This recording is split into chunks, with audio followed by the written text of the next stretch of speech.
dhamaystirka dhismayaasha haykalka dawladnimo waa doorka koowaad ee xukuumadda Soomaaliland oo hogaamiyo madaxweyne Biixi.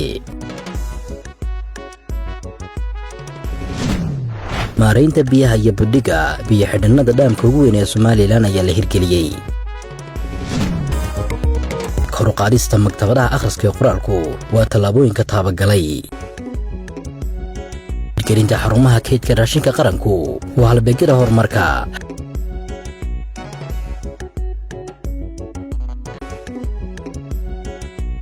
hirgelinta banka dhexe ee Wajaale waa higsiga himilada qaranka.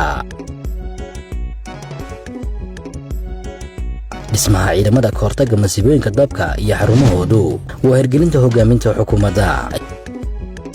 hirgelinta biriishada isku xidhka iyo fiditaanka magaalooyinku waa waxqabadyada ee hirgalay. kaydka calafka xooluhu waa tallaabo kale oo hore loo qaaday. samaynta wadooyin casri oo la jaan qaadaya kuwa caalamkuna waa tirarka dhaxal ee taagnaan doona. dhismaha xafiiska xeerlaalinta, dhismaha xafiiska xanaanada xoolaha, dhismaha saldhigyada, kordhinta iyo ballaadhinta xarumaha kale ee dawladdu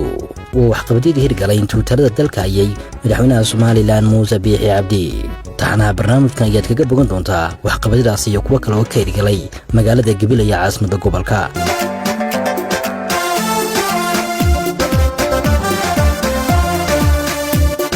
barsaabka gobolka Gabiley Cabdiqani Maxamuud Jire ayaa markii loo soo magacaabay gobolka Gabiley waxa uu la kowsaday waxqabadka xukuumadda Soomaaliland Muuse Biixi Cabdi ee hirgelisay gobolka Gabiley. xukuumadda Jamhuuriyadda Soomaaliland oo ahmiyadda siinaysa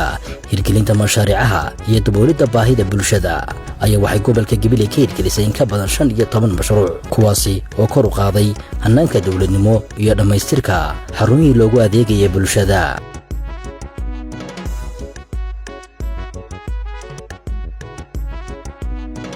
dhismaha dhaamka biyo xidhanka ugu weyn ayaa laga hirgeliyay gobolka Gabiley si loo daboolo baahida biyeed ee ka jirta gobolka Gabiley maadaama gobolka Gabiley uu yahay gobol wax soo saar oo ku caan wax soo saarka beeraha biyuhuna ay lagama maarmaan u yihiin beeraha. xukuumadda oo ka dhabaynaysa ballanqaadkii ahaa isku filaanshaha dhinaca wax soo saarku si loo hirgeliyo waxa lagama maarmaan noqotay in xukuumaddu qabato biyaha cirka ka imanaya ee sida fudud ku dhaafa dhulka ee badda taga. mashruucanna wuxuu noqday mid guulaysta oo dad iyo dalba laga faa'iiday. waxaa ka mid ah dhaamkii weynaa ee badda Gabiley ay dad ku naanaysnaa oo dhaamka biyoodkaas runtii ah maanta dhaamka ugu waaweyn qarankeena ah wax lagu majeerto ah wax qabad fiican la yimid waxyaabaha tarka ah ee uu tarana ay ka mid tahay number 1 in ay ceelashii hore inoo jiray ay biyaha soo maxdaan oo biyo ay hodan ka noqdaan oo biyo hodana ay helaan oo ceelashii maanta bator iyo ceelasha ku dhowdhowba ay yihiin maanta kuwa maxda oo aan biyo la'aan iyo xilliyada jilaalka biyo rodba ku dhicin. bulshada dadka soo guuray runtii iyaguna wax badan oo kamid ah ay ka faa'iideysteen. reer miyiga oo runtii iyaguna ka caba deegaanada ku xeeran ee u dhow dhaamkaasna faa'iido badan ay ku qabaan. iminkana mashruuciisi lagu guda jiro si loo horumarin lahaa oo biyo ballaadhin ama biyo gelin magaalada loogu sameyn lahaa ama xarumo kale oo waaweyn laga asaasi lahaa oo waxqabadyadii kale ee uu lahaa dhaamkan loo gudbi doono. taasna waxa Ilaahay loogu mahadnaqo. dadweynaha reer Gabileyna waxaan leeyahay runtii in dhaamkaas iyo mashruuca weyn ee qarankeenu inoo fuliyay in laga faa'iideysto Ilaahayna uu inoo calfo.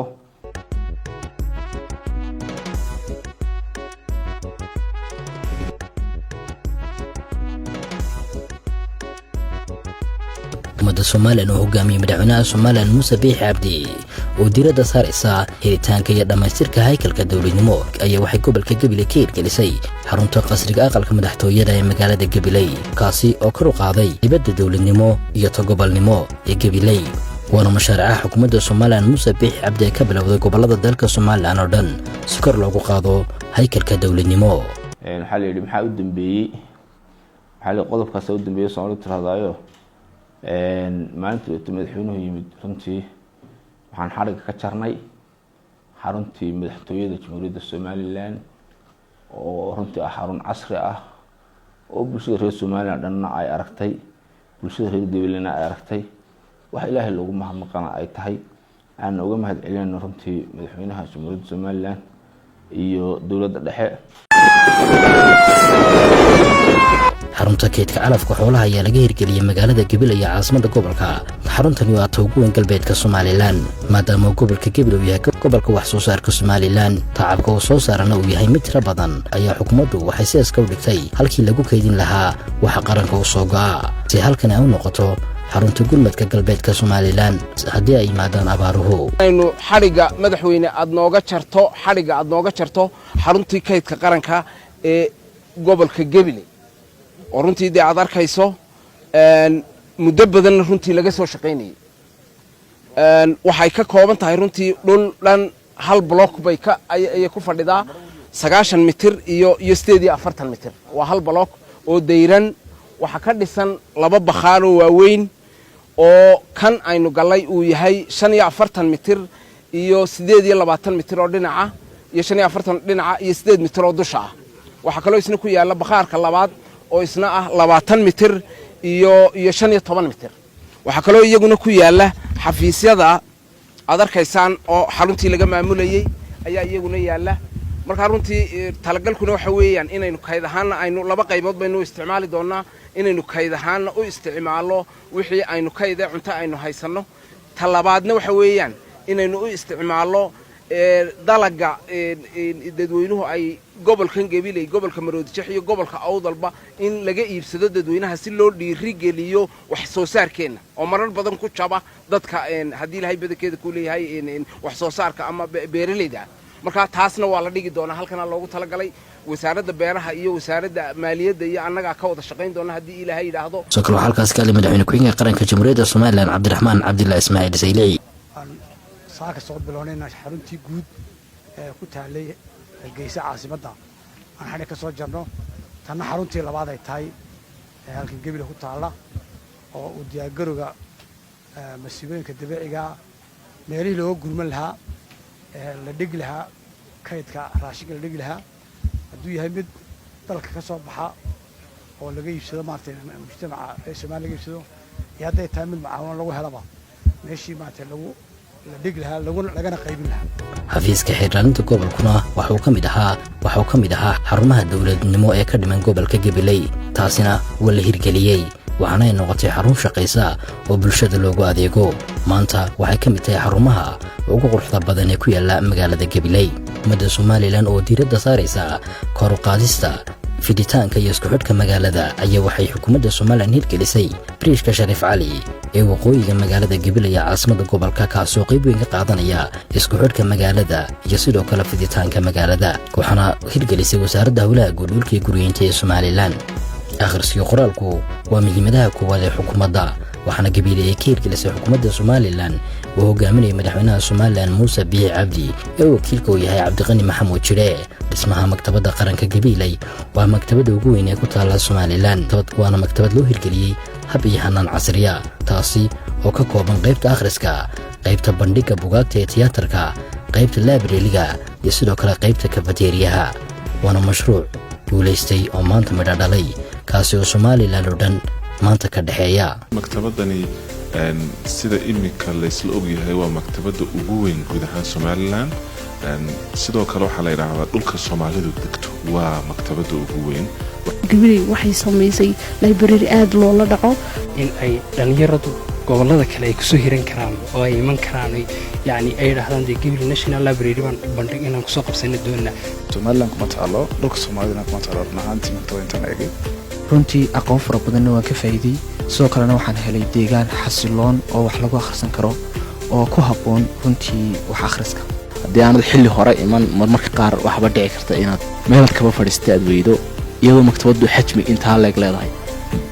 sidoo kale waxay leedahay marka meel wax lagu soo bandhigo tiyaatarkiina uu ka dhow yahay marka haddii aad hal abuur leedahay oo xunka dhex buuxayaan waxaad haysataa goobta wax lagu soo bandhigi lahaa dadyogu marka ay soo galaan maktabadda si kala duwan noo soo booqdaan dadka qaarkood waa dad u jeeday inay wax akhristaan dadka qaarna waa dad visitors oo raba inay maktabadda daawadaan qof walba service-ku looga baahan yahay ay marka ka caawinaan kamida maktabaddan waxaa la furaa 7:00 subaxnimo waxaana la xidhaa 9:00 habeenimo hirgelinta wadooyinku waa qodobka koowaad ee waxqabadka xukuumadda iyo horumarinta qarankan ee Somaliland. waxaana xukuumadda Somaliland ay dalka ka hirgelisay mashruuca Berbera Corridor oo isku xidhaya Berbera ilaa Wajaale. waxaana hadda dhammaaday wejiga koowaad ee Berbera ilaa Hargeysa. wejiga labaad ee Kalabaydh ilaa Wajaale ayaa sidoo kale xukuumaddu dhammaysay. waxaana fududaaday soo socodkii gaadiidka magaalooyinka galbeedka Somaliland, maadaama oo galbeedka Somaliland ay ku taalo magaalo ganacsiyeedka degmada Tog Wajaale oo ah marin muhiim u ah xukuumadda Somaliland. xukuumadda ayaa fududaysay hirgelinta wadadaasi, maantana waa mid ka mid ah wadooyinka ugu muhiimsan ee ku yaala Somaliland, xilliganna ka mid ah wadooyinka ugu socodka iyo saxmadda badan. waana tallaabo kale oo xukuumaddu ay hore u qaaday hirgelinta mashruuca Berbera Corridor. qaybtiisa Wajaalena waa mid midho dhashay oo xilligani hirgashay. sida waa kan barsaabka gobolka Cabdiqani Maxamuud Jiro ka waramaya waxqabadyada xukuumaddu ka qabatay. kulley waxaanu isugu nimid in Soomaaliya waxay tiraahdaa war la helay tala la helay,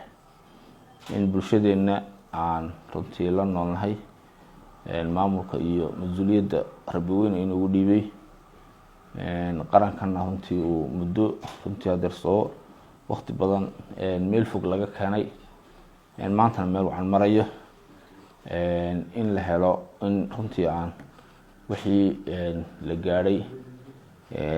sanadkii lasoo dhaafay, waqtiyadii lasoo dhaafay oo dhaweyd, intii weliba aan inta badan Gabiley joogay, inaan runtii dul marno waxyaabihii dowladda dhexe ay deegaanadan runtii ay la wadaagtay ama ay ka qabatay, hadday horumar tahay iyo hadday amni tahay. amnigana runtii wax badan bay ka qabatay, horumarka bulshada kaabayaasha dhaqaalahana wax badan bay ka qabatay. inaan intaa iftiimino maadaama xukuumaddan uu hoggaanka u hayo madaxweynaha jamhuuriyadda Somaliland Muuse Biixi Cabdi, oo runtii xukuumad kuwii waxqabad fiican la timid oo wax la taaban karo qaranka bari ilaa galbeed ka fulisay. waxaa ka mid ah wadada laamiga Kalabaydh ilaa Wajaale aada oo runtii fayskeedii hore dhammaaday ilaa Hargeysa ilaa Kalabaydh lagu talagalay ilaa Wajaale, oo imika fayskeedii hore uu dhammaaday ilaa Wajaale ilaa Kalabaydh imika aynu mari karno, oo siirooga casriga ah runtii oo ay yar tahay iskuiskaas oo jidkii ay u kala sameeyeen runtii kambaniga dhisayay jihooyinkii, iyo hadda awdal aayasid iyo hadda Wajaale aayasid iyo hadda Somaliland kusoo socotid Ethiopia ka timidba, intaba ay tahay meesha ka laaban lahayd. waa wax Ilaahay loogu mahadnaqo, waana wada casri ah runtii. inta inoo hadhana waa inoo socotaa. waxaa ka mid ah runtii dib u dhiska hospitaalka, waxaa ka mid ah dhismaha bridge-ka Shariif Cali. runtii waa korinka magaalada Gabiley ka mid yahay. dadku dhib ay ku qabeen inay daanta u tallaabaan oo waqti badan bay ku qaadanaysay. isagana maalintii madaxweynuhuna dul istaagay waad arkayseen, anaguna waa dul tagnay. maanta dhagax dhignay na waad ogeydeen, maantana sida bridge-kaas yahay waad aragtaan. talowga xaafadaas in runtii halkaa ay noqoto xaafad qaaligarowda oo casriyowda oo meel qurux badan ku taala oo buur saaran oo dee quruxdeeda isu tilmaamayno. marka faa'iidooyin ku taray bridge-kaasi way muuqataa. ardada kale haddii ay iskuulka maxaa la yidhaahdaa runtii qalax ay xilli roobabku sida fiican da-aan ay duxyadu xidhmaan, ardadu bridge kasoo tallaabi kartaa. biyo xidheenkii allay baday baa isagana ka mid ah. maalintii wagta aan xadha kasoo jarnay runtii ay wasaaradaha fara badan ilaa 4 wasaaradood, ilaa hay-addan NATFOR, ilaa iyo hay-adda UNDP, ilaa iyo aynu isugu wada nimid inagoo dhan oo aynu wada joognay. European Unionka oo isaguna naga soo qayb galay. biyo xidheenkaasoo runtii ah kuwa biyo xidheenada ugu waaweyn dalkeena oo biyo xidheen fiican ah. ceelbiyoodkii magaalada Gabiley waa ka mid ah, isagana xadhigga aan ka jarnay oo runtii biyihiisu ay ka duwanayeen biyihii hore aan cabi jirnay oo macaan. mashruuca biyo ballaarinta Gabiley waa ka mid ah oo finally iminka taagan oo gacanta lagu hayo, oo haddeer la doonayo in xadhigga laga jaro oo iska dhammaad ku dhow. halkanina waa magaalo ganacsiyeedka degmada Togwa Jaale oo xukuumadda Soomaaliland ay ka hirgelisay waxqabadyo la taaban karo sida xarunta ciidamada dadamiska ee Wajaale laanta banka dhexe ee magaalada ganacsiyeedka degmada Togwa Jaale xarunta geedka calafka xoolaha iyo sidoo kale saldhig labaad oo laga hirgeliyay magaalada ganacsiyeedka degmada Togwa Jaale mashaariicaanina waa kuwa xukuumaddu ku horumarinayso magaalo ganacsiyeedka degmada Togwa Jaale oo ah magaalo muhiim u ah ganacsiga isu socodka ganacsiga Geeska Afrika iyo Soomaaliland hirgelinta mashaariicdaasina waa kuwa qaranku ka hirgeliyay halkii loo baahnaa waxaa ka mid ah iyaduna waxyaabaha la taaban karo oo ugu dambeeyay sanadihii ugu dambeeyay laga qabtay ah xarunta banka Wajaale oo ah xarun casri ah oo si qurux badan loo dhisay inagana aynoo gaar ahayn deegaano fara badan oo Soomaaliland laga dhisay aynu la mid nahay oo inaga gobolka degmada ganacsiyeedka laga dhisay waxaa ka mid ah xaruntan calafka xoolaha Wajaale oo wasaaradda xanaanada xooluhu ay sameysay oo runtii iyaduna ah runtii xidhmo weyn oo muhiim ah bari dhawate ee abaartu dhacdana waxyaabihii aan ka faa'iideysanay ka mid ahaa oo xoolihii iyo dadkii loo furay oo runtii dad badan ku baxsaday waxaa ka mid ah xarunta wasaaradda xanaanada xoolaha oo xarun cusub oo iyaduna casri ah oo ilaa shaybaarkii runtii la keenay oo imika uu yaalo oo shaqaalihii iyo dhakhaatiirtiina ay joogto oo inoo furan runtii amnigu de waa nolosheena waana halka ay nolosha bini aadanku ay al-amn wal iimaan baa leeyahay moogta rasuulka sallallahu alayhi wasallam alayhi amnigu horeysi iimaanka ku xiga haddii amni la helo salaad nadiif ah oo tukan karnaa si wacan oo cibaadeysan karnaa waxna waa baran karnaa runtii nolosheena waa horumar karnaa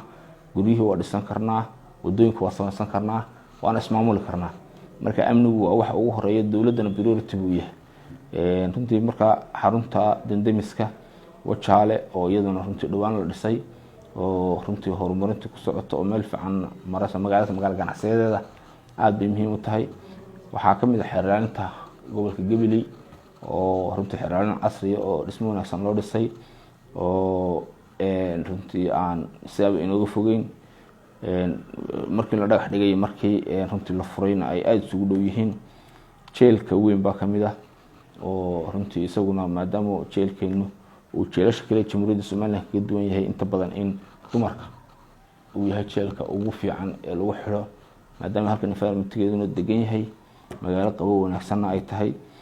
hadii jeer dumarka waxyaabaha ugu badan jeelka Gabiley caan ku yahay waxaa ka mid ah meesha ugu badan ee hablaha lagu xiro sidaas daraadeed jeelka hore uu yaraa marka mid dambe dhameystiran baa la sameeyay waxaa ka mid ah saldhigga Wajaale oo imika runtii isagana final dhamaada gaarigiis loo keenay taliis loo soo magacaabay ciidankiisa diyaar yahay oo muhiim ah waxaa ka mid ah saldhigga Allay Baday oo isaguna dib habeyn saldhigga hore Allay Baday dib habeyn lagu sameeyay oo isaguna meel fiican imika runtii shaqadiisa u socoto oo meesha maanta aan ugu tagnay iyo meesha maanta yahay markaan booqanay Allay Baday waxa ugu badan runtii qolada amnigu ay nagala hadashay in jeelka dunsan uu yahay isagana runtii ugu mahadcelinay cid nagala qayb qaadatay cid mashruucaas runtii wax ku darsatayba dadweynuhuna ay ugu horeeyaan runtii waxa aynu dalkeena iyo gobolkeena Gabiley laga qabtay runtii wax yar ma wax la soo koobi karana maaha wax warqad yar lagu soo koobi karo ama hadal yar oo daqiiqad ah lagu soo koobi karo maaha waa inta inahaas baan kulli ka taabanaya iyo ina badan oo runtii aan imika soo koobi karin aan sheegi karin de horumarkuna waa ballaaran yahay inta wax ku daraya Ilaahay wax ku baraya sanadkiisa nabadgelyo badhaadhay inuu gaarsiiyo qarankan saad la socotaan baa meel fog baad laga keenay maantana meesha mariyo wada aragtaa maalinta ka dambaysa runtii horumar baynu ku siyaadi doonaa isbedelka waxyaabaha ay caan ku tahay dawladda uu hogaamiyo Muuse Biixi Cabdina waxa weeye dhagax dhigma waa dhagax dhis waxaa la dhisaa wixii maanta la dhex dhigo shalay waxaan dhagax dhignay xarunta immigration-ka degmada Wajaale gurigii runtii isaga kuma wadarano waxyaabaha ka tagay uu ku jiray gurigii loo dhisay qaxootiga barakacayaasha ee Wajaale iyo xarun cusub immigration-ka loo dhisay baan dhagax dhignay saa markaan u dhex dhignay qandaraasli waa la socday markii waa la bilaabay marka waxyaabaha dowladda muuse bixi caanka ay ku tahay aynu uga mahadcelinaa runtii madaxweynaha siyaasadda uu ku hagayo qaranka iyo dalkaba amniga leh iyo horumarka leh waxqabadka leh soo kale gudoomiyaha degmada Togwajaale Cabdiraxmaan Yuusuf Maxamed ayaa ka hadlaya waxqabadkaasi xukuumaddu ay ka hirgelisay degmadan Togwajaale muddooyinkii ugu dambeysay runtii waxa weeyaan mashaariic doora oo ay ka mid yihiin mashruuca ama dhismaha xarunta ciidanka debdemiska dhismaha xarunta tarminta calafka xoolaha iyo xayndaabkeeda dhismaha mashruucii biyo ballaadhinta ee xaafadda 18 May ee galbeedka degmada Togwajaale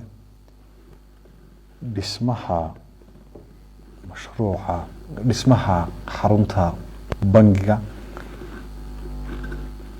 qaybtiisa degmada Togwajaale saldhigga cusub ee dhawaan aan xariga ka jiranay ee xaafadda 26 Juun ee bariga magaalada laga hirgeliyay runtii mashaariicda aan sheegay waxay ka mid yihiin mashaariicdii ay xukuumadda Soomaaliland ay ka hirgelisay dowladda dhexe degmada Togwajaale runtii bulshada degmada Togwajaale iyo nawaaxigeeda bulshada dadka ku dhaqani waxa weeyaan mashaariicda aad baa loogu aayay oo matalan mashruuc kastaaba bulshada oo laga hirgeliyaba bulshada qayb u adeegaya runtii adeegyadaas markaan mid isku dul istaagno matalan markii la helay xarunta weyn la hirgeliyay dhismaheega ee ciidanka debdemiska ay degan yihiin runtii waxay noqotay meel baahi weyn wax weyn baahidii loo qabay in la helo adeeg degdega oo ciidan markaaba heegana waayo waxa diyaar noqday wax kasta oo ciidanku u baahnaa oo ay koow ka tahay biyihii kaydka u ahaa oo gaadiidkii ciidanku in mar kasta ay moogtay biyihii si fudud u helayaan adeegii kale ay si fudud u helayaan deeto ay 24 saacadoodba degmada ay heegan ugu jiraan runtii ilaahay baan ku mahadinaynaa alxamdulillaah rabbil caalamiin markan qodobka labaad u soo daadego tarminta iyo calafka xoolaha ee wasaaradda horumarinta kalluumaysiga iyo xanaanada xoolaha runtii mashruucaasi marka sanadka aynu dib u eegno xayndaabkaasi oo kaliya faa'iidadii laga helay markii abaartii ugu darneed ay dhacday ee bari iyo galbeedba la iskaga soo qaxay waxay noqotay xoolo aad u tiro badani meel ay ku baxsadaan oo seerihii halkaa ma garanaysaa inay halkaa laga hirgeliyay aw keeno in xoolo badani ay ku badbaadaan markaynu qodobka saddexaad dib isku dul istaagno bangiga degmada laga hirgeliyay maadaama degmada Wajaale ay tahay degmo xuduudeed inta badan lacagaha qalaad ay ku badan yihiin bangiga markii la helay wuxuu kor u qaaday isticmaalka iyo adeeg bixintii lacagtii Soomaaliland shilinka ahayd runtii wuxuu soo kordhiyay faa'iido weyn oo shaqo abuurku ka kow yahay oo lacagtii shilinka Soomaaliland si fudud loo isticmaalaa ay ugu muhiimsan ay tahay runtii isna bulshada degmada Wajaale aad bay ugu ayday waxa kale oo jira مثلا markaan eegno magaalada Togwajaale way si ballaaranaysaa xajmiga magaaladu fiditaanka xawliga ku socda ee magaaladu kordhaysaa مثلا markaan saldhigga eegno maalintii dhawadan xariga ka jirnay ee laga hirgeliyay xaafadda 26 Juun ee bariga magaalada saldhigga hore ee Wajaale wuxuu ahaa bartanka suuqa magaalada oo dhinac kasta u fiday siba xagga bariga ha u badnaatee in si degdega markaa howlgal jiro loo wada gaadhaa waqti bay qaadanaysa saldhigani laakiin maanta wuxuu soo kordhiyey in magaaladii amnigeedii iyo howlgallada degdega ah iyo si fudud in meel loo gaadho iyo ka warhaynteeda iyo dee ciidan wada shaqaynaya oo magaranaysa tiradii ciidanku ay kordhay runtii aad baananu ugu mahadnaqaynaa generaalka guud ee ciidanka oo isagu runtii maogtahay culayska iyo baahida markasta dareemayey inay hirgelintiisana aada uga shaqeeyey saldhigayo isagu lahaa runtii mashaariicda degmada laga hirgeliyey markaan imika usoo noqono mashruuca biyo ballaadhinta wuxuu marayaa halkii u dambeysay finalkii u dambeysay mashruuca biyo ballaadhinta degmada Wajaale maadaama ay fiditaanka magaaladu sin hore u soo sheegnay oo xawli ku socdo waxa ay laga hirgeliyey xaafadda 18 May ee galbeedka magaalada dabeeto mashruucaasi hadduu alla yiraahdo iminka markaa moogtahay sabalaygiisa la hirgeliyo isna waxaanu rajaynaynaa baahidii loo qabay biyaha inuu runtii wax badan dabooli doono oo boqolkiiba 80 oo xaafadda dabooli doono hadduu alla yiraahdo baahidii biyaha loo qabay runtii mashruuc kasta oo xukuumadda dhexe ay ka hirgelisay degmada Wajaale bulshada iyo baahiyihii degmada ka jiray marka la eego runtii wuxuu noqday mashruuc kastaba mid halkiisa wax ku taray wax ku ool noqday bulshaduna ay mahadisay ka dawlad hoose ahaan annakiina runtii baahiyo badan oo markaas degmada aan dareemanay runtii moogtahay naga fudeydiyey waananu soo dhaweynaynaa waxaanu mar kale aan halkan ugu mahadnaqayaa madaxweynaha qaranka jamhuuriyadda Soomaaliland mudane Muuse Biixi Cabdi madaxweyne ku-xigeenka golihiisa wasiirada iyo cid kasta oo hirgelinta amba adeegyada bulshada ay mahadiyeen degmada Wajaale ka qayb qaadatay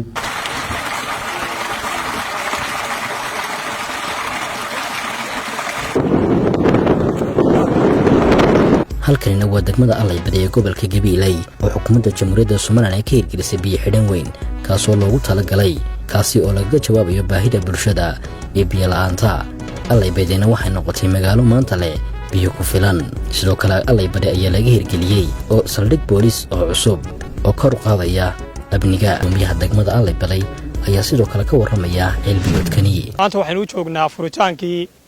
dhaamkii Diin Goobaale oo aynu uga mahadnaqayno hay'adda FAO oo fulisay mashruucan iyo wasaaradda qorsheynta qaranka oo labaduba iska kaashadeen bulshada iyo waftigaba waxaynu ku soo dhaweynayaa degmada Allaybadi gaar ahaan tuulada Diin Goobaale oo ku soo dhawaada mashruucan aad ka fuliseen waa mashruuc weyn oo dadka iyo deegaanka iyo xoolahaba wax weyn ka tari doona xaaladda abaareed xaaladda wax soo saar iyo bii'ada iyo deegaankaba sida halka inaga muuqatay imika waxaynu arkaynaa dhaamkaasi baaxad uu leeyahay